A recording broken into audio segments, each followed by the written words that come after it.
इतना ज्यादा भड़क गया कि उसने उस पत्रकार मुकेश चंद्राकर की ही जान ले ली। पत्रकारिता की बुनियाद पर या अपनी स्टोरीज की बुनियाद पर मारे गए। एक बुरे तरीके से एक पत्रकार की आवाज को वहां पर हमेशा के लिए शांत कर दिया गया। हम हमेशा से लोगों की आवाज उठाते हैं, मगर हमारी आवाज कौन उठाएगा? बोल्ड यूज करना छोड़ेंगे क्यों? आप काम करिए।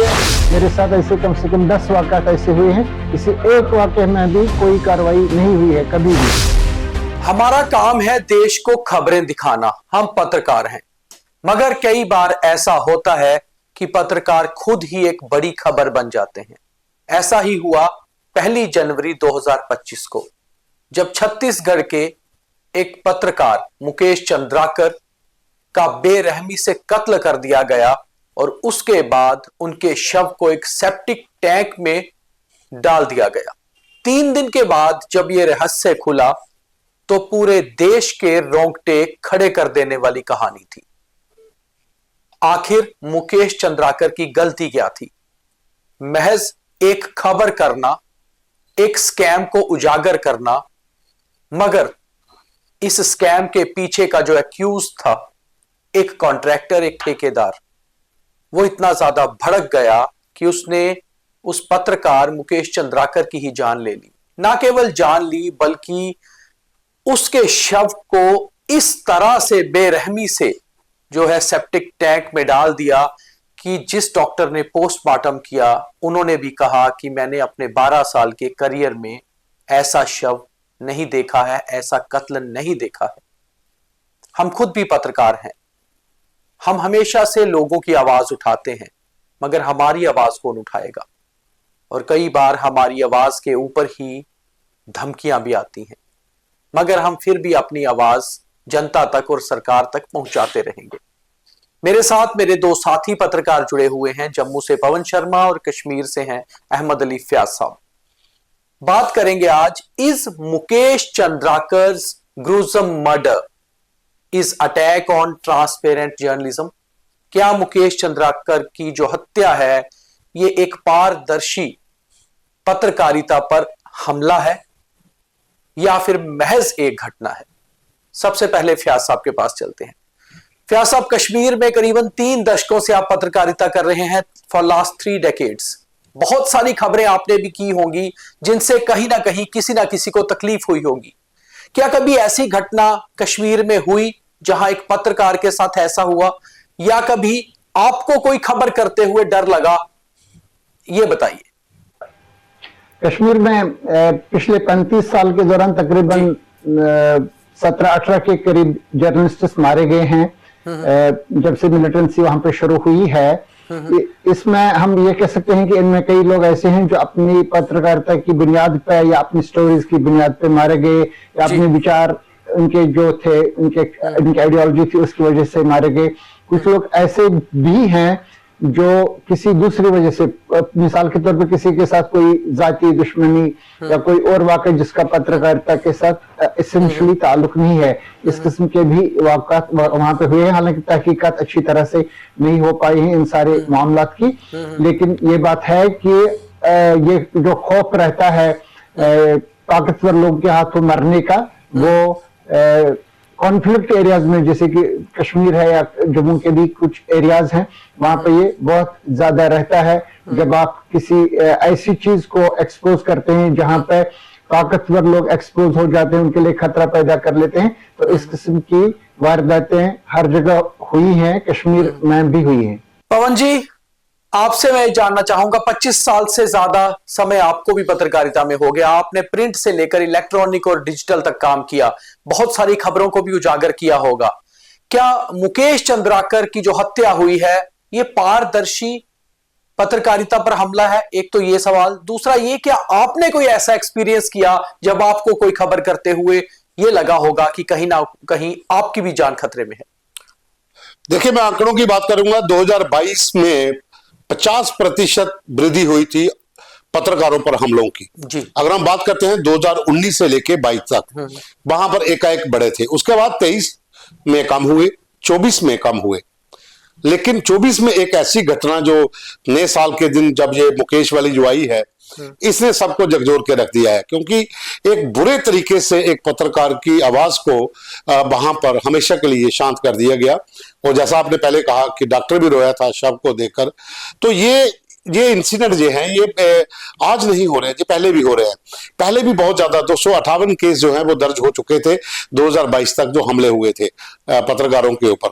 अगर हम पूरे भारत देश की बात करते हैं तो हमारा जो स्थान है हमलों में, हम 7वें और 8वें जगह पर हम करते हैं। हालांकि बाहर के मुल्कों में बहुत सारे मिलिटेंसी केस में भी, जहां दूसरे तरीकों में पत्रकारों पर हमले हुए हैं, युद्ध में बहुत से पत्रकार मारे गए हैं, वो एक अलग मुद्दा हो सकता है। लेकिन आप किसी करप्शन के खिलाफ, आप किसी ऐसी मुहिम के खिलाफ काम करते हैं जहां पर आपको लगता है कि जहां पर लोगों को लूटा जा रहा है, तो वहां पर हमले होते हैं।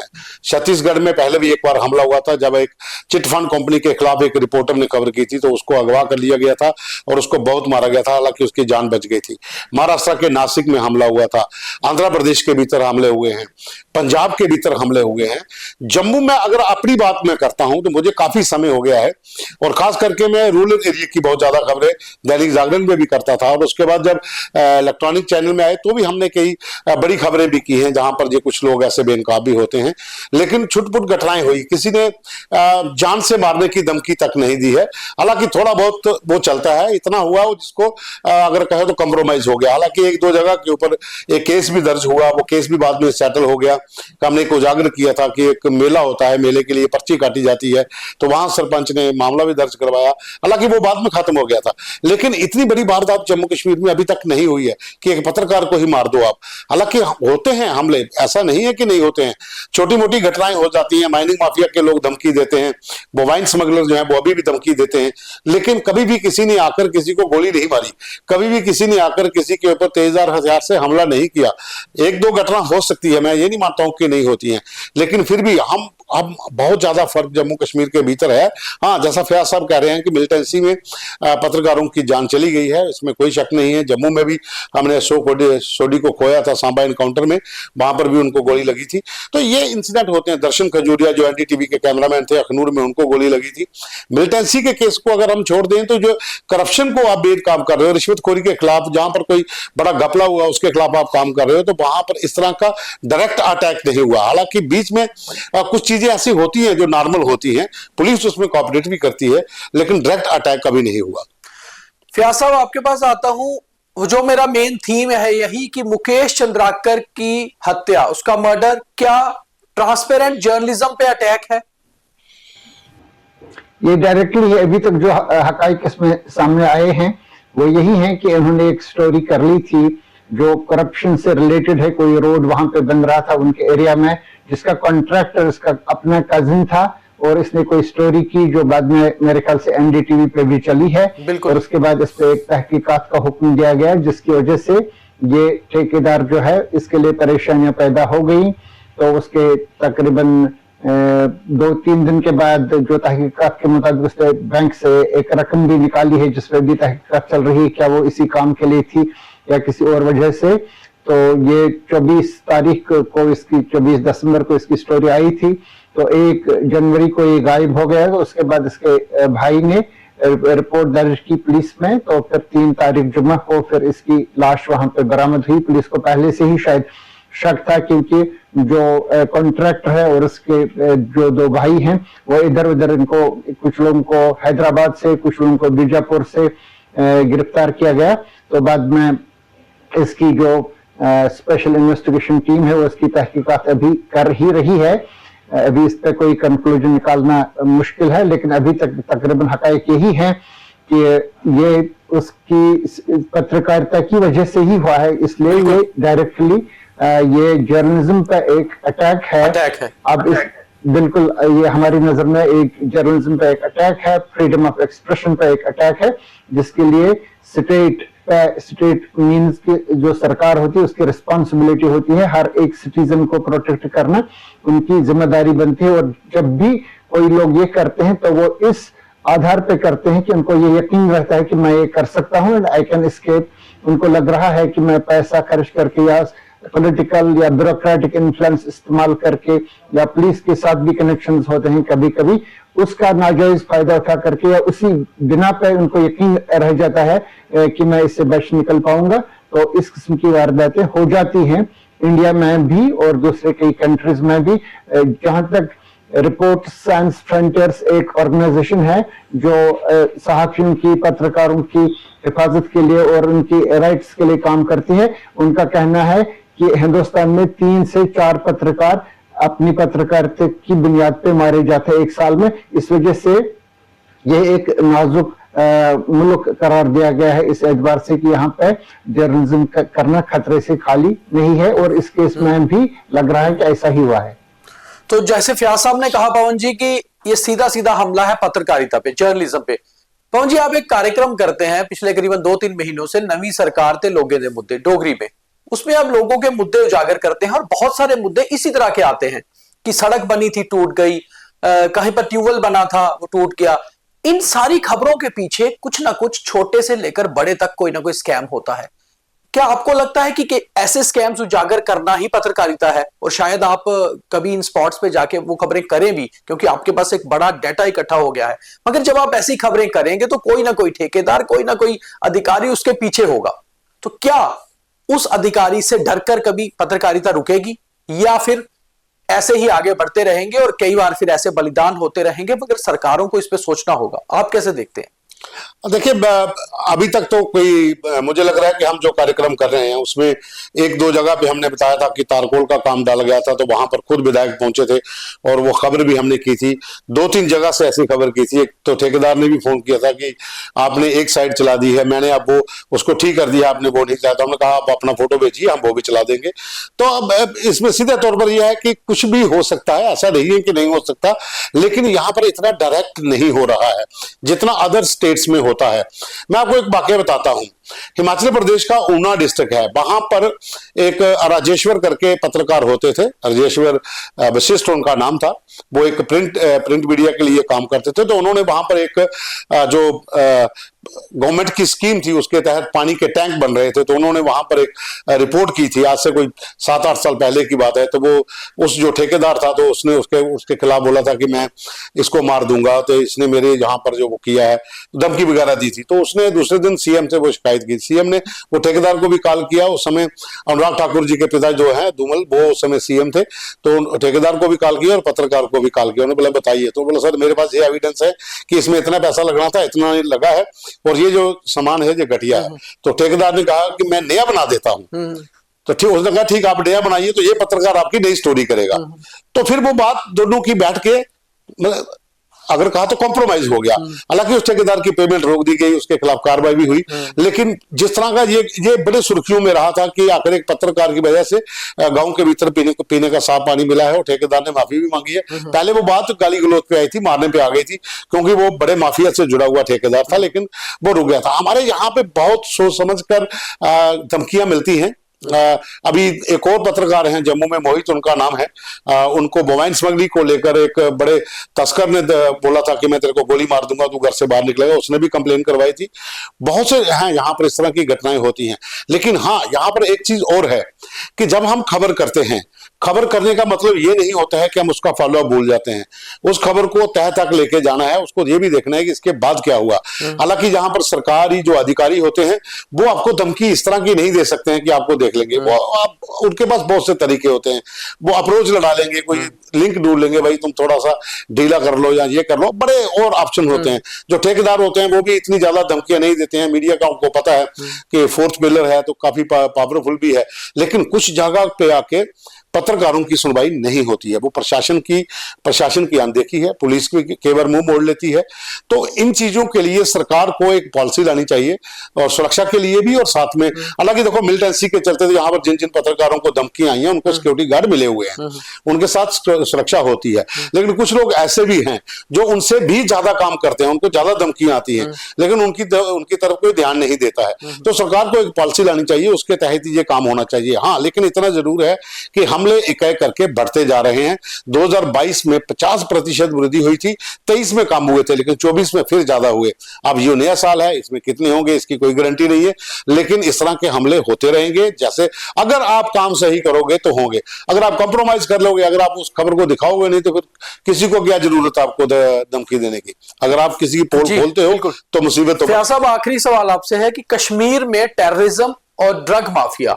जम्मू में drug mafia, bovine smuggling, mining mafia, land mafia, ये सारे माफियाज और ऐसी स्मगलर्स जो हैं बड़े बड़े, कभी भी इनकी कोई खबर की जाती है, इनको उजागर किया जाता है तो कहीं ना कहीं तकलीफ होती है, और फिर तकलीफ उस खबर को करने वाले पत्रकार पे ही होती है। कश्मीर में हालांकि बहुत सारे पत्रकार हैं, मुझे लगता है हमारे एक साथी पत्रकार शुजात बुखारी, जिनका 2018 में कत्ल कर दिया गया प्रेस एनक्लेव में, उसके बाद शायद, जिस तरह आप भी एक बड़े पत्रकार हैं कश्मीर से, कई सारे और हैं जिन्हें की सरकार की तरफ से सुरक्षा मुहैया है, मगर जम्मू में अधिकतर पत्रकारों को ऐसा नहीं है। क्या इस तरह की खबरें जो हम करते हैं, बोल्ड न्यूज जिसे हम कहते हैं, क्या या तो ये खबरें कम हो जाएंगी, इस तरह के स्कैम्स को उजागर करना कम हो जाएगा, या फिर ये हमले होते रहेंगे? कैसे देखते हैं आप?